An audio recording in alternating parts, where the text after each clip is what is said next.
ورحمة الله تعالى وبركاته. أعوذ بالله من الشيطان الرجيم. بسم الله الرحمن الرحيم. الحمد لله رب العالمين، والصلاة والسلام على أشرف الأنبياء والمرسلين سيدنا محمد وعلى آله وصحبه أجمعين.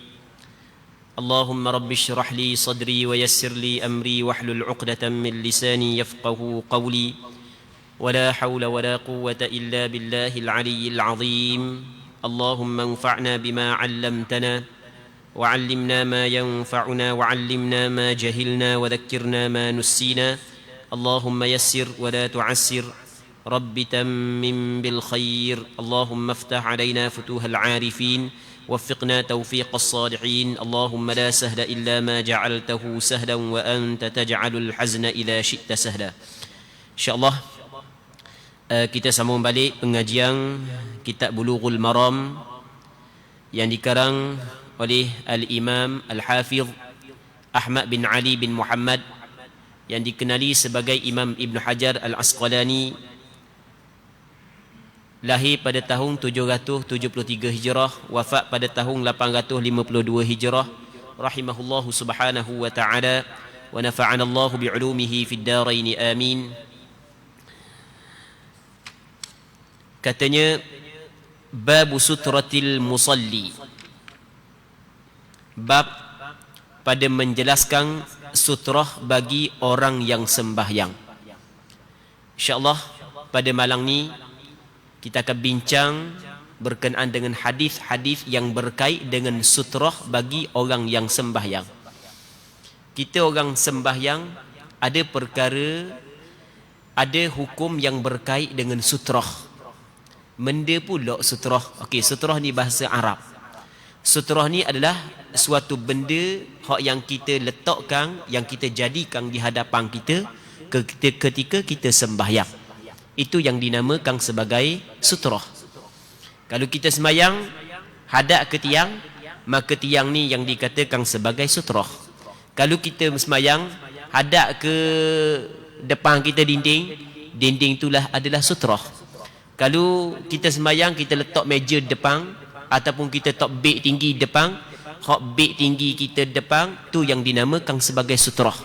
Sebenarnya ada hukum yang perlu kita kena bincang berkenaan dengan meletakkan sutrah di hadapan kita ketika kita sembahyang. Muslimin muslimat yang dirahmati oleh Allah Subhanahu wa taala.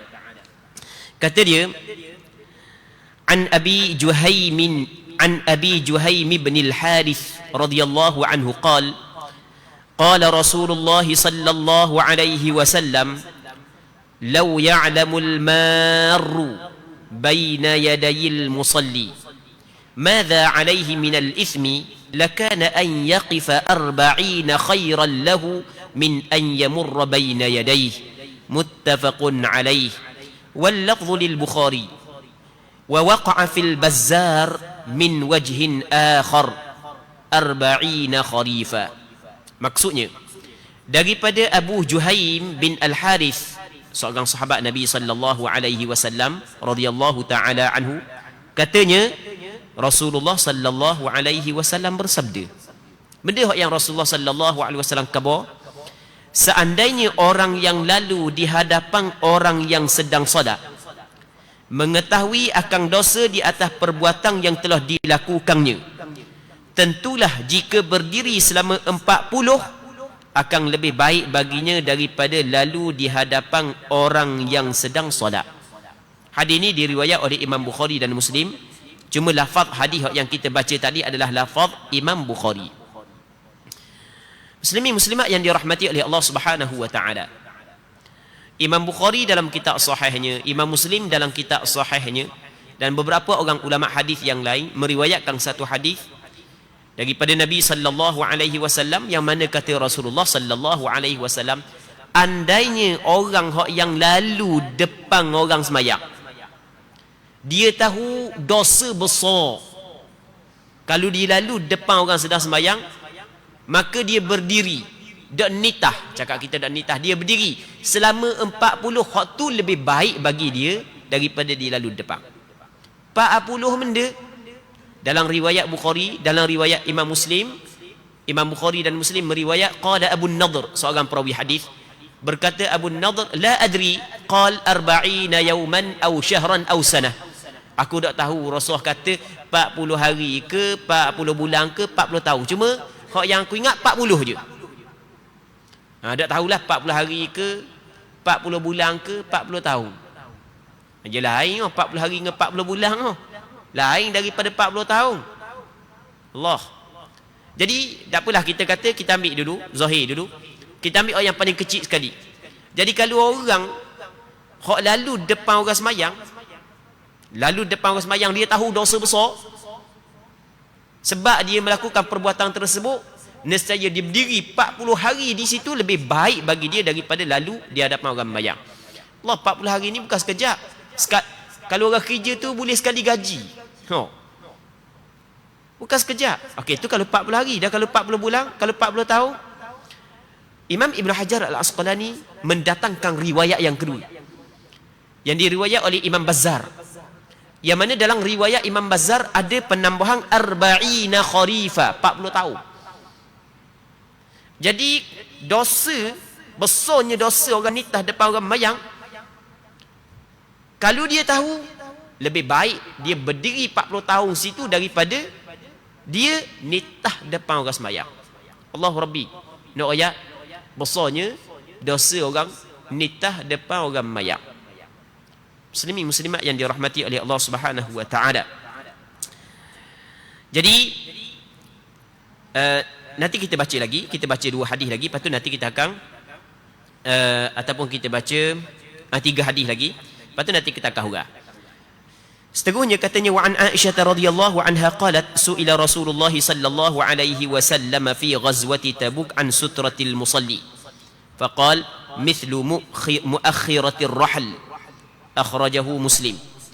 Aisyah radhiyallahu taala anha telah menceritakan bahawasanya Rasulullah sallallahu alaihi wasallam ketika dalam peperangan Tabuk, satu peperangan yang berlaku pada tahun 9 Hijrah, tak silap ingat.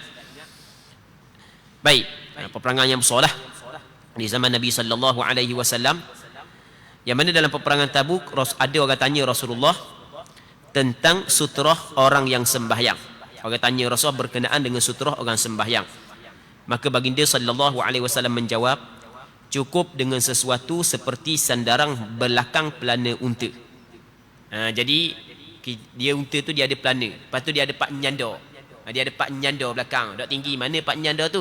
Kalau dah tu pun cukup dah untuk dijadikan sebagai sutrah. Okey, hadis yang kedua. Kita baca 2 hadis lagi, nanti kita akan hurah secara keseluruhan insya-Allah. Yang ketiganya, wa an Sabrah bin Ma'bad al-Juhani radhiyallahu anhu qala qala Rasulullah sallallahu alaihi wasallam liyastatir ahadukum fi salatihi walau bisahmin. Daripada Sabrah bin Ma'bad al-Juhani katanya Rasulullah sallallahu alaihi wasallam pernah bersabda, hendaklah seseorang di antara kamu menggunakan sutrah di dalam solatnya meskipun dengan sebilah anak panah. Pacak anak panah. Kalau kita kat ni tak ada anak panah, kita cari gating kayu pacak depan. Baik, dalam masjid nak pacak warna gating kayu. Nanti kita akan cerita belakang insya-Allah lepas daripada ni. Baik. Muslimin muslimat yang dirahmati oleh Allah Subhanahu wa taala. Maka berpandukan kepada hadis-hadis yang kita baca saat ni, ulama fiqh mengeluarkan hukum bahawasanya orang yang sembahyang, imam dan orang sembahyang seorang diri, tak kiralah sembahyang fardu ke sembahyang sunat. Sunat dia letakkan, dia jadikan sutrah di hadapan dia. Sepakat ulama mengatakan apabila orang tu sembahyang, sama ada dia imam ataupun sembahyang seorang diri. Makmum kita cerita ke dia. Ni kita sebut imam dengan sembahyang seorang diri dulu. Imam ataupun orang yang sembahyang seorang diri disyariatkan kepada dia menjadikan sutrah, meletakkan sutrah di hadapan dia. Sunat. Disyariatkan. Baik, dituntut. Jadi apabila kita kata sunat, bermakna kalau orang sembahyang dia dak letak sutrah depan, maka dia telah melakukan sesuatu perbuatan yang menyalahi sunnah. Jadi dia telah melakukan perbuatan yang menyalahi sunnah. Adakah haram? Tak haram. Sebab dia tak haram? Sebab hukum meletakkan sutrah adalah sunat. Cuma dia telah menyalahi sunnah Nabi sallallahu alaihi wasallam. Okey, boleh faham? Kita ulang sekali lagi. Jadi kita ulang sekali lagi ya. Sepakat ulama mengatakan bagi imam dan orang yang sembahyang seorang diri disyariatkan dia meletakkan sutrah di hadapan dia. Okey, itu yang pertama. Apabila kita sebut kata sunat, maka bermakna kalau dia tak letak sutrah, tak berdosa. Cuma perbuatan tersebut menyalahi sunnah Nabi sallallahu alaihi wasallam. Okey. Itu yang pertama. Makmum pula. Makmum ni sutrah imam adalah sutrah makmum. Sutrah imam adalah sutrah makmum. Baik. Kalau makmum pakat tak sutrah belaka susah juga kan. Habis setiap orang sembahyang setiap sah ada belaka sutrah depan kan susah juga kan. Okey, sutrah makmum adalah sutrah imam. Okey, itu yang pertama. Yang keduanya, sutrah ni benda. Okey, sutrah ni benda. Sutrah ni adalah suatu benda yang kita letak di hadapan kita ketika kita sembahyang. Benda yang kita letak sama ada tiang ataupun dinding. Sama ada tiang ataupun dinding. Baik. Jadi kalau kita mari sembahyang dalam masjid, maka kita sembahyang benda betul-betul bertentangan dengan tiang. Kita biar tiang tu berada di depan kita ataupun dinding berada di depan kita, ini adalah sunnah Nabi sallallahu alaihi wasallam. Dan para sahabat kalau sembahyang dalam masjid dia akan cari tiang untuk dijadikan sutrah. Kalau sembahyang sunat lah. Kalau sembahyang berimam bersama dengan Rasul cukup sutrah hak yang dijadikan oleh imam, oleh Rasulullah sallallahu alaihi wasallam. Sehingga kan di dalam kitab Sahih Bukhari, Imam Bukhari buat satu tajuk. Dalam kitab Sahih Bukhari Imam Bukhari buat satu tajuk, Babus salati ilal ustuwadah. Bab pada menyatakan sembahyang hadap kepada tiang. Imam Bukhari buat letak satu bab dalam kitab Sahih dia. Lepas tu kata Imam Bukhari dia buat mari hadis mu'allaq. Wa qala Umar, berkata oleh Sayyidina Umar. Apa kata Sayyidina Umar? Al-musalluna ahaqqu bil as-sawari minal mutahaddithina ilaiha. Orang-orang hak sembahyang tu lebih berhak mendapatkan tiang daripada orang hak yang duk sembang dalam masjid kupu di tiang. Kata siapa? Sayyidina Umar. Kan kita kan kalau nak sembang kita nyandar di tiang pakai duk kupu. Lepas tu kita buatlah kan. Jadi kata Sayyidina Umar, orang sembahyang lebih berhak kepada tiang berbanding dengan orang hak yang duk cakap saja. Maksud dia jadikan tiang sebagai sutrah di dalam sembahyang. Muslimin muslimat yang dirahmati oleh Allah Subhanahu wa taala. Ataupun kita hadap kepada dinding. Dan kalau tak ada tiang, tak ada dinding, maka kata ulama kita pacokkan sesuatu di hadapan kita. Dan kita pacok sesuatu ni syarat dia tinggi mana, besar mana. Ni perlu kita kena bincang belaka. Syarat dia tinggi mana, besar mana. Kata ulama, oleh kerana ada dalam hadis yang yang dikeluarkan oleh Imam Hakim An-Naisaburi, yang dikeluarkan oleh Imam Muslim daripada Aisyah, ketika mana ada sebahagian daripada sahabat Rasulullah tanya Rasul tentang sutrah, kata Rasul memadai seumpama hak yang kita buat nyanda pelana unta. Jadi kata ulama kalau kadar tinggi itu memadai, iaitu lebih kurang dalam 2/3 hasta. 2/3 hasta lebih kurang sekaki. Jadi benda hak yang tinggi itu ataupun ketinggian dia sekaki lebih kurang 12 inci cukup sudah memadai. Sudah memadai suatu benda hak yang tinggi, hak yang hanya sekaki je, bukan mesti kena tinggi sapuk-sapuk macam tiang ni, bukan. Jadi kalau kita kata hak ni cukup tak sekaki lebih kurang lah kan. Boleh dah. Jadi letak kotak tisu depan. Okey, ketinggian ni boleh dah dijadikan sutrah. Okey, itu yang kedua. Dah lebar, syarat dia lebar mana? Lebar tu kata ulama tidak disyaratkan lebar. Kerana di sana ada hadis yang dikeluarkan oleh Imam Hakim An-Naisaburi daripada Sabrah bin Ma'bad Al-Juhani. Rasulullah menyebut, liyastatir ahadukum fi salatihi walau bisahmin. Hendaklah seorang di kalangan kamu menjadikan sutrah di dalam sembahyangnya walaupun dengan sebatang lembing. Dah batang lembing, so mana lebar mana kan? Takkan batang lembing lebar ni. Lebar ni nak pekong pun ni. Berat nanang. Halus je. Jadi cukup. Jadi sebab itulah kata ulama dalam mazhab Imam Syafi'i menyebut bahawasanya tidak disyaratkan suatu benda yang lebar. Sehingga kan sebatang ranting kayu yang ketinggian dia satu kaki sudah memadai untuk dijadikan sutrah bagi orang yang sembahyang seorang diri ataupun bagi imam. Okey, boleh faham? Lepas tu di antara syarat dia lagi adalah mesti kita dengan sutrah dekat. Dekat. Kalau kita sembahyang belakang tu, lepas tu jadikan dinding depan ni sutrah, tu tak jadi. Sebab jauh. Qada mana dekat? 3 hasta. Biar kita dengan sutrah qada 3 hasta. Sebab Nabi SAW menyebut dalam satu hadis yang diriwayat oleh Imam Ibn Majah, kata Rasulullah, idza shalla ahadukum falyusalli ila sutrah. Apabila seorang di kalangan kamu sembahyang, maka hendaklah dia sembahyang hadap kepada sutrah.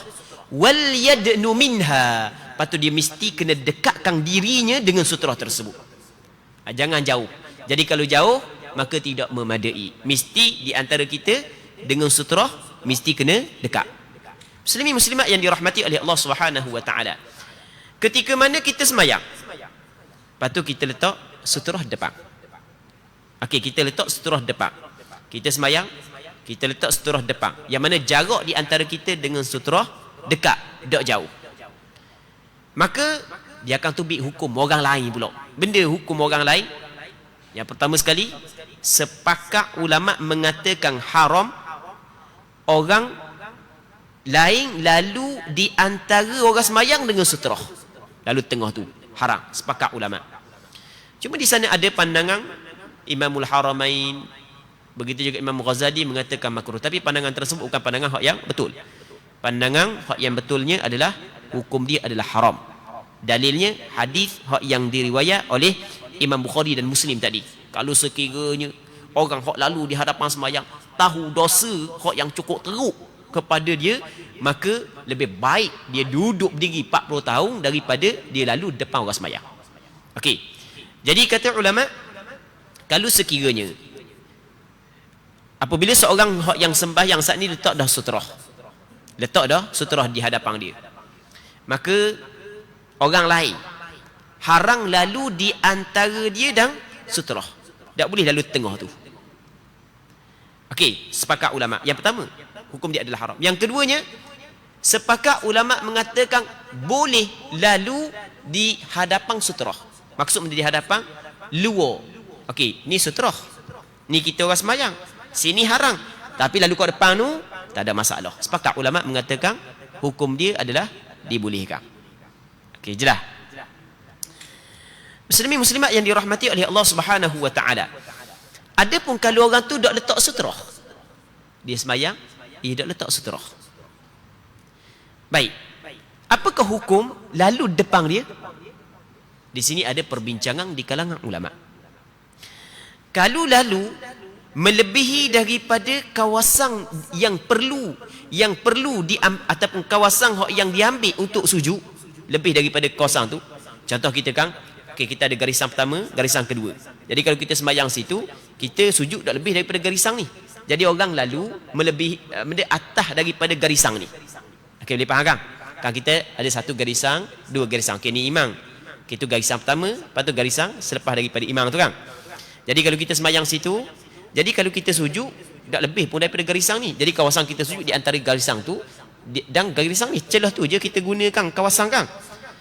Kita dah ambil sutrah depan, dah letak pun sutrah depan tu. Maka sepakat ulama mengatakan boleh orang lalu di hadapan kita. Di hadapan kita maksudnya lebih daripada kawasan yang perlu yang diambil oleh orang sembahyang ketika dia sujud. Boleh faham kan? Sebab dalam hadis ni Rasul kata lagu mana? Lau ya'lamul maru baina yadayil musalli. Sekiranya orang lalu di hadapan orang sembahyang. Dia nak kata baina yaday ni adalah kawasan yang diambil oleh dia untuk dia sembahyang. Kawasan mana yang diambil untuk dia sembahyang? Kawasan yang qada yang dia sujud je lah. Lebih tak ada orang sampai ke atas tu. Kawasan tu je lah. Jadi depan tu lah tak boleh. Lebih daripada tu tidak menjadi masalah. Okey, jelas kan? Kita kena kabur sekali lagi, takut tak jelas. Tengok, sekarang ni orang sembahyang. Ni contoh je. Jadi dia nak sujud gini je. Qada ni je sampai sini je dia nak sujud. Sampai sini je yang dia sujud sebagai contoh. Tapi dah tak sutrah pun, dah tak benda. Okey, kata ulama boleh orang lalu kok depan dia. Hak tu sepakat. Sebab kawasan orang lalu saat itu bukan kawasan yang diambil ketika dia sembahyang. Okey. Satu. Yang keduanya, apakah hukum kita lalu betul-betul depan dia? Kawasan yang dia sujud tu. Tapi bukan masa dia sujud, masa dia berdiri. Kalau masa sujud memang tak boleh kita pergi lakoh kepala orang, haram pula. Menyakiti orang. Main dia lakoh-lakoh kepala orang Orang tengah sembahyang pergi lakoh-lakoh buat macam orang harak Baik. Jadi sebahagian orang Arab lah, orang sebahagian Arab lakoh-lakoh gitu je. Hukum dia adalah haram. Sekarang ni dia berdiri, kita lalu betul-betul depan dia. Ketika mana dia tidak ambil sutrah, apakah hukum? Ulama berselisih pandangan dalam masalah ni. Ada sebahagian daripada ulama mengatakan tetap hukum dia adalah haram. Namun pandangan mu'tamad di dalam mazhab Imam Syafi'i, hukum dia tidak haram. Orang tu kalau dia tidak ambil sutrah, tidak haram kita nitah depan dia. Cuma hukum dia hanya makruh sahaja.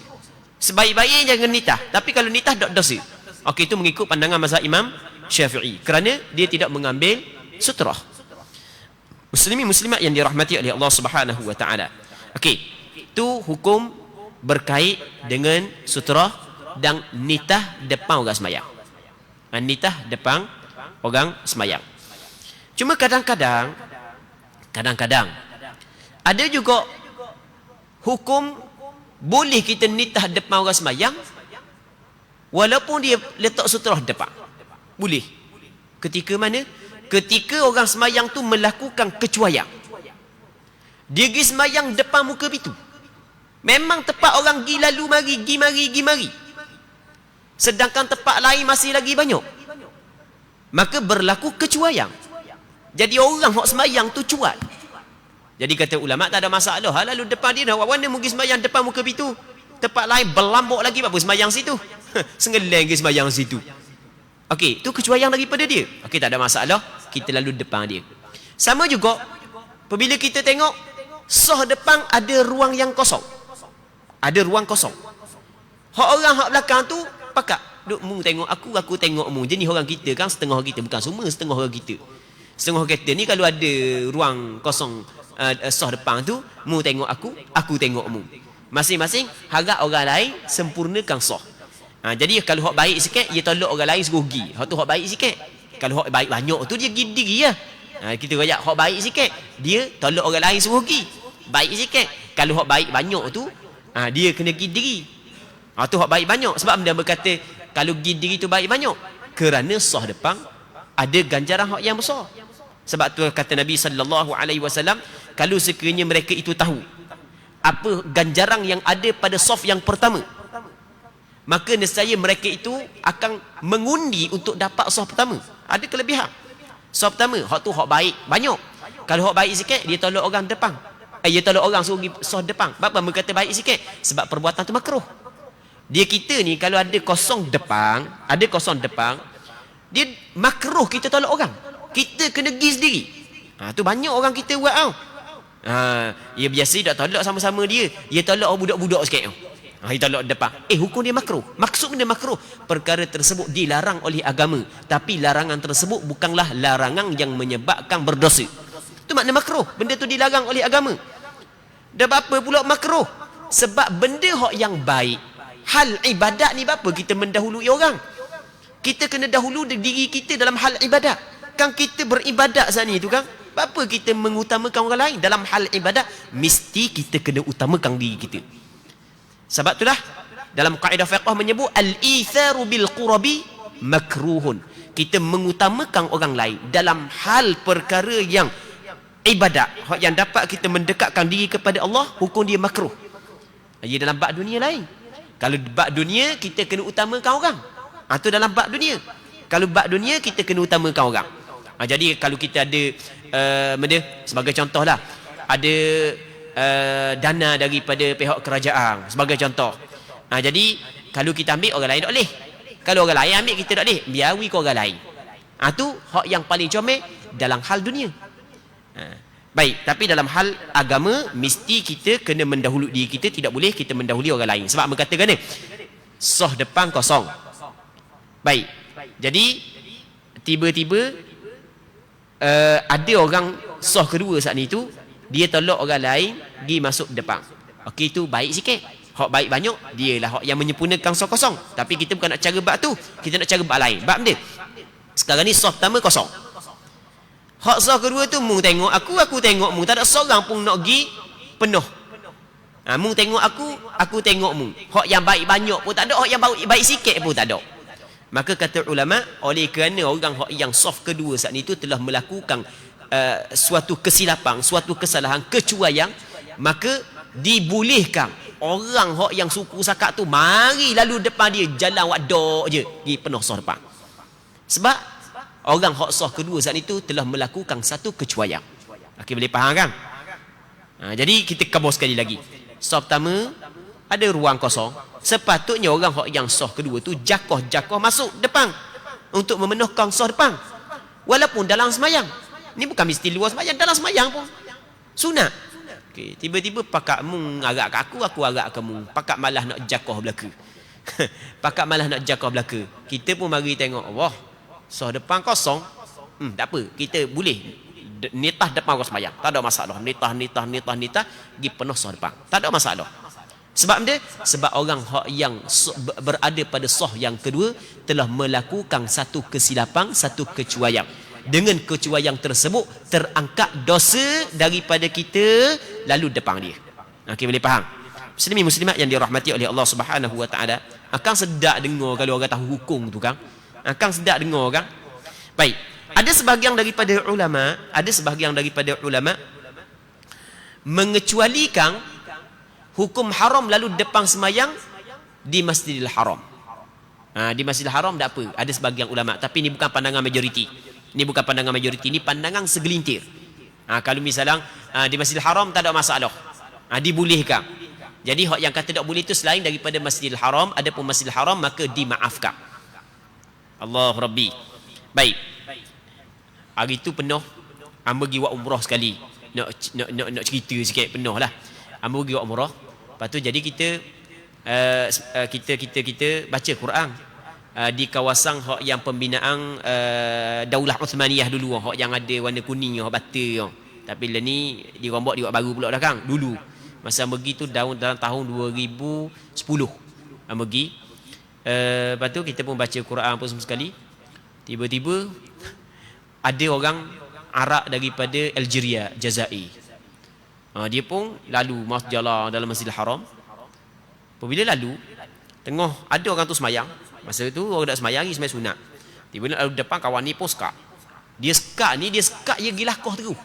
Memang ganas sungguh lah. Dia lakoh terus. Dia bukan kita skak gitu je kan. Dia lakoh sejakoh, gak skak. Skak kaki lagi, skak dengan tangan lagi. Kita kalau orang skak lagi tu bebak tabak kita tak langgar dah kan. Kawan ni yang pergi langgar juga. Kawan ni tengah semayang pergi langgar juga. Kawan ni skak dengan kaki dengan tangan dah, pergi langgar juga. Kita kalau kita buat gitu, kita langgar, kita pakai lari dah. Dia cari kawasan hak dekat-dekat. Duduk situ. Cadar nak balah bani. Allahu Rabbi. Kita duduk tengok orang perhati dah. Cadar nak balah. Cadar nak balah. Kawan ni lepas dah beri salang, tekang lalu lah. Tekang kawan ni siap dah, tekang. Mu tahu dah, Rasulullah kabur ni sekian.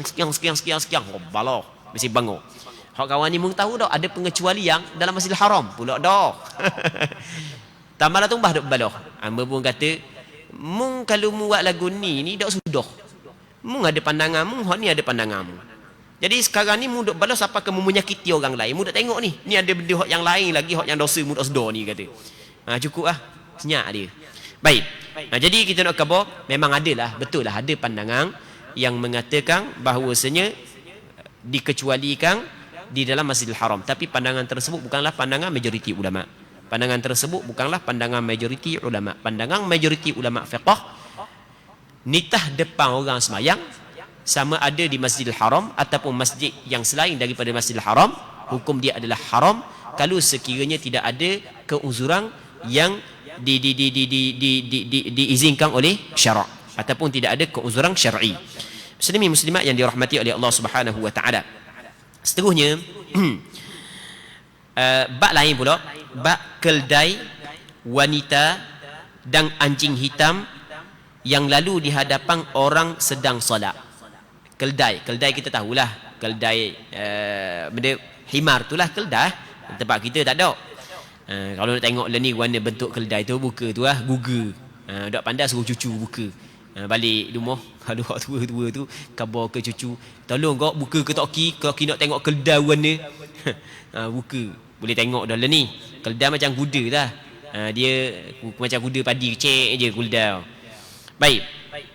Keldai wanita dan anjing hitam yang lalu di hadapan orang solat. Kita tengok semayang, tiba-tiba keldai lalu depan. Di zaman kita mungkin dok lah. Di zaman dulu keldai banyak. Tambah-tambah kat tempat kita nak mari mana keldai. Baik. Satu. Ataupun di Tanah Harak ada lagi orang semayang di Padang, tiba-tiba keldai lalu kat depan. Ada hukum dia. Yang pertama. Yang keduanya, anjing lalu depan tengah kita semayang. Ada perbincangan hukum di situ. Yang ketiganya, orang puang lalu tengah kita semayang. Ada perbincangan hukum di situ. Okey, cuba kita tengok hadis. وعن أبي ذر الغفاري رضي الله عنه قال قال رسول الله صلى الله عليه وسلم يقطع صلاة المرء المسلم إذا لم يكن بين يديه مثل مؤخرة الرحل المرأة والحمار والكلب الأسود الحديث وفيه الكلب الأسود شيطان أخرجه مسلم. Daripada Abi Dzar Al-Ghifari radhiyallahu taala anhu, katanya Rasulullah sallallahu alaihi wasallam pernah bersabda, solat seorang muslim akan terputus, solat seorang muslim akan terputus apabila solat seorang muslim dapat diputuskan oleh wanita, keldai dan anjing hitam yang lalu di hadapannya, jika tidak diletakkan sutrah seperti sandaran belakang pelana unta di hadapannya. Okey. Jadi Abu Dzar Al-Ghifari dalam hadis yang dikeluarkan oleh Imam Muslim menyebut bahawasanya Rasulullah sallallahu alaihi wasallam bersabda, orang Islam semayang kalau dia letak sutrah depan, maka sembahyang dia dapat diputuskan. Sembahyang dia dapat dipotongkan. Siapa oleh siapa? Yang pertamanya keldai, yang keduanya perempuan, yang ketiganya anjing hitam. Tu dia. Baik. Maka sebahagian daripada ulama menjadikan hadis ini sebagai dalil bahawasanya orang sembahyang kalau dia tak seterus depan, tiba-tiba orang puan nitah depan dia, batal sembahyang dia. Kena sembahyang mula. Ataupun keldai lalu depan dia, batal sembahyang dia. Kena sembahyang mula. Ataupun anjing hitam lalu depan dia, batal sembahyang dia. Kena sembahyang mula. Pandangan sebahagian ulama. Tapi ini bukan pandangan majoriti. Ini adalah pandangan segelintir ataupun cakap mudah sebahagian ulama. Pandangan majoriti ulama di kalangan sahabat, di kalangan tabi'in, bahawasanya perempuan, keldai, anjing hitam, dia tidak membatalkan sembahyang seorang lelaki yang apabila mereka ini lalu depan orang lelaki sembahyang, walaupun orang lelaki itu tidak meletakkan sutrah di hadapan dia. Okey, ini menurut pandangan kebanyakan ulama. Sebab dia kebanyakan ulama berpandangan sedemikian kerana ada beberapa dalil yang lain. Di antaranya hadis yang dikeluarkan oleh Imam Bukhari dan Muslim daripada Aisyah. Satu ketika orang kabar kepada Aisyah, orang sebut kepada Aisyah tentang orang puang, kelda, anjing memutuskan sembahyang seorang lelaki. Kata Aisyah, syabbahtumuna bil humuri wal kilab. Puakmu menyamakan kami orang puang dengan anjing dan keldai ke? Kata Aisyah, kan anjing, keldai, perempuan, dia memutuskan sembahyang kan? Kata Aisyah, puakmu ni menyamakan kami dengan anjing dan keldai. Wallahi, kata Aisyah, demi Allah, laqad ra'aitu an-nabiyya sallallahu alaihi wasallam yusalli. Sesungguhnya aku pernah melihat Rasulullah sallallahu alaihi wasallam sembahyang. Wa inni ala saririn. Aku berada di atas tilam, hamparan tempat tidur. Bainahu wa bainal qiblah. Yang mana tempat tidur tersebut berada di depan Nabi sallallahu alaihi wasallam. Sedangkan aku ketika itu duduk berbaring. Usah kata lalu aku duduk baring depan Rasulullah pun tak ada masalah. Tengok. Usah kata lalu aku duduk depan. Kalau lalu sekejap je lalu, kejap je. Ni duduk depan terus, tak daripada awal sembahyang sampai kaki sembahyang. Aisyah tidur di hadapan Nabi sallallahu alaihi wasallam ketika Rasulullah sedang sembahyang. Baik. Jadi sebab itulah kata ulama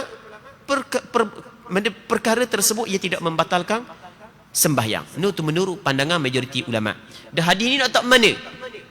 Atas pandangan majoriti ulama, hadis ni nak tak mana? Kata ulama, memutuskan di sini bukan memutuskan sembahyang, tapi memutuskan khusyuk dalam sembahyang. Tengah-tengah sembahyang orang puang nitah depan. Warna. Anak dara pula nitah depan. Lenggang-lenggok, gedik-gedik duk jalan depan. Hilang terus khusyuk ke dia. Kan hilang khusyuk kan? Dalam sembahyang. Sama juga, keldai nitah depan. Dia hilang khusyuk. Sebab keldai ni adalah binatang yang paling huduh suara dia. Allah Ta'ala kabar dalam Quran, inna ankaral aswati la sautul hamir. Sesungguhnya seteruk-teruk suara adalah suara keldai. Mai lalu depan kita duduk mengaum pula. Hilang terus khusyuk. Anjing lalu depan, anjing hitam lalu depan, dia mengganggu kita, hilang khusyuk. Okey, sebab itulah majoriti ulama mengatakan tiga perkara ni kalau lalu depan orang sembahyang, ia tidak membatalkan sembahyang. Cuma sembahyang dia saat ni tu kurang dah sikit, sebab terganggu dah, kurang sikit. Baik, muslimin muslimat yang dirahmati oleh Allah Subhanahu wa taala. Cuma kalau orang kaji hadis, dia akan dapati pandangan sebahagian ulama yang mengatakan batas sembahyang lebih kuat secara zahir. Kalau dikaji secara zahir, kerana di sana ada hadis yang diriwayat oleh Imam Ibnu Khuzaimah. Nabi sallallahu alaihi wasallam menyebut tu'adus salah min mamarril mar'ati wal himari wal kalbil aswad. Diulangkan sembahyang. Rasul kata kena ulang balik sembahyang kerana lalunya keldai, perempuan dan anjing hitam. Secara zahir gitu lah. Secara zahir pandangan hak yang kata batas sembahyang tu lebih kuat secara zahir. Tapi kalau kita kaji secara lebih mendalam, pandangan majoriti lebih kuat. Kerana hadis hak yang kata diulangkan, hak yang dikeluarkan oleh Imam Ibnu Khuzaimah, kalau kita tengok daripada sudut sanad, sahabat yang meriwayatkan hadis tersebut adalah Abu Dzar Al-Ghifari. Yang mana hak yang ambil daripada Abu Dzar Al-Ghifari nama dia Abdullah bin As-Samit. Jadi bermakna sanad hadis yang diriwayat oleh Imam Ibnu Khuzaimah sama dengan sanad hadis yang diriwayat ataupun perawi hadis yang diriwayat oleh Imam Ibnu Khuzaimah sama dengan perawi hadis yang diriwayat oleh Imam Muslim. Cuma perbezaan riwayat Imam Muslim yaqta'u dan riwayat Imam Ibnu Khuzaimah tu'adu. Jadi kalau kita tengok ramai ulama hadis meriwayat dengan memutuskan, bukan mengulangkan balik sembahyang. Baik. Jadi bermakna riwayat Imam Ibnu Khuzaimah adalah riwayat dengan makna. Perawi saat itu riwayat makna. Jadi riwayat hak yang lebih tepat adalah riwayat memutuskan. Majoriti ulama kata memutuskan di sini bukanlah membatalkan sembahyang, tapi ia memberi maksud memutuskan khusyuk dalam sembahyang. Baik. Seterusnya walahu an Abi Hurairah radhiyallahu taala anhu nahwuhu dunal kalb. Menurut riwayat Imam Muslim disebutkan pula perkara yang sama melalui Abu Hurairah namun tanpa menyebutkan anjing. Maksudnya dalam Sahih Muslim ada hadis yang diriwayat daripada Abi Hurairah, tadi daripada Abi Dzar Al-Ghifari, hukum sama. Maksudnya ada perkara yang memutuskan sembahyang seorang Islam kalau dia tidak letakkan sutrah di hadapan dia. Cuma dalam riwayat Abu Hurairah tidak menyebut anjing, hanya sebut keldai dengan perempuan. Wa li Abi Dawud wan Nasa'i an Ibn Abbas radhiyallahu anhuma nahwuhu duna akhirih wa qayyada al-mar'ata bil haid. Tapi menurut riwayat Imam Abu Daud dan Imam An-Nasa'i melalui Ibnu Abbas radhiyallahu taala anhuma disebutkan perkara yang sama tanpa bahagian terakhirnya. Dalam riwayat Imam Abu Daud, riwayat Imam An-Nasa'i tidak sebut pun anjing. Namun disebutkan wanita yang sedang haid. Jadi kalau wanita sedang haid lalu depan dia memutuskan sembahyang. Seterusnya kata dia wa an Abi Sa'id al-Khudri radhiyallahu anhu qala قال رسول الله صلى الله عليه وسلم إذا صلى أحدكم إلى شيء يستره من الناس فأراد أحد أن يجتاز بين يديه فليدفعه فإن أبى فليقاتله فإنما هو شيطان متفق عليه وفي رواية فإن معه القرين. Maksudnya daripada Abi Sa'id Al-Khudri radhiyallahu taala anhu, katanya Rasulullah sallallahu alaihi wasallam pernah bersabda, apabila seorang di antara kamu solat dengan meletakkan sutrah di hadapannya yang dapat menghalang dia daripada manusia lalu di hadapan dia. Jadi sembahyang dia tak ada sutrah depan. Kemudian ada seseorang yang hendak lalu di hadapannya, belang-belang letak sutrah, tiba-tiba ada orang nak lalu depan. Maka benda yang perlu dia buat, kata dia, maka hendaklah dia mencegahnya, kena halang. Halang. Tak kira halang dengan benda, sunat halang. Hukum halang orang lalu depan sunat. Dah halang dengan benda, halang dengan perkataan pun tak apa. Halang dengan perkataan, bukan kita cakap, bukan kita jekoh dia, oi jangan lalu aku sembahyang, bukan gitu, batal sembahyang. Dah lalu mana halang dengan perkataan, ucap subhanallah. Dia nak lalu depan, subhanallah. Kalau orang tak belajar, dia kata warna pulak kita nak lalu depan dia bahang subhanallah, orang tak belajar orang. Jadi orang belajar dia faham lah, oh dia tengah semayang, kata subhanallah. Nampak gi juga sekat dengan tangan. Sekat dengan tangan, nampak gi juga sekat dengan kaki. Petih keting.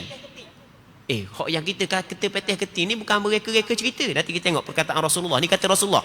Tengok kata Rasulullah, dan jika dia enggak, maksudnya kita halang dah nak langgar juga. Apa kata Rasulullah sallallahu alaihi wasallam? Maka hendaklah perangi olehmu akan dia. Tu makna fal yuqatilhu, kena perangi akan dia. Lagu mana perangi? Halang juga, lawang juga. Peteh keting tu kalau cakap kita kau nampak nak pergi jangan orang lalu depan bayang. Orang tengah bayangnya lalu kat depan kita. Bahkan sebahagian daripada ulama kata kalau kita lawang-lawang, kita tolak degung rebah dia, silap warna mati, tak perlu kena bayar apa-apa. Sebab kesilapan dia, kecuaian dia. Tak perlu kena bayar dia. Itu daripada segi hukum Islam lah. Undang-undang negara aku tak tahulah. Amba kata daripada segi hukum Islam. Sebab kecuaian dia, siapa suruh mungkin lalu depan orang membuat dosa. Okey. Muslimin muslimat yang dirahmati oleh Allah Subhanahu wa taala. Seterusnya kata dia, sebab dia mungkin kena perangi dia kerana sesungguhnya orang itu adalah syaitan. Tu syaitan lagu tu mengganggu orang sembahyang, duk buat dosa. Ni kata Rasulullah, fa innama huwa syaitan. Cuma dalam riwayat yang lain dia Rasul tak kata dia syaitan. Rasul kata fa inna ma'ahul qarin. Dia saat itu ada syaitan bersama dengan dia. Bukan dia syaitan, ada syaitan bersama dengan dia. Baik, muslimin muslimat yang dirahmati oleh Allah Subhanahu wa taala. Hadis ini adalah hadis diriwayat oleh siapa hadis ni? Tidak sebut. Hadis ini adalah hadis sahih. Ada sebut muttafaqun alaih, riwayat Bukhari dan Muslim. Muslimin muslimat yang dirahmati oleh Allah Subhanahu wa taala, kita rasa untuk malam ni sini dululah. Insya-Allah kita sambung balik pada minggu-minggu akan datang. Kita berdoa kepada Allah Subhanahu wa taala agar perbincangan kita pada malam ni diberkati oleh Allah Subhanahu wa taala dan sama-sama dapat mengambil manfaat. Wallahu Subhanahu wa taala a'la wa a'lam. Allahumma haqqiqna bittiba'i nabiyyika Muhammadin sallallahu alaihi wasallam zahiran wa batina. Allahumma ij'alna mimman yastami'una al-qawla fayattabi'una ahsanah. Allahumma inna nas'aluka al-ikhlasa fil qawli wal 'amal. اللهم إنا نسألك الإخلاص في القول والعمل. اللهم إنا نسألك الإخلاص في القول والعمل. اللهم اجعل آخر كلامنا في الدنيا قول لا إله إلا الله. صلى اللهم وسلم وبارك على سيدنا ومولانا محمد وعلى آله وصحبه أجمعين والحمد لله رب العالمين.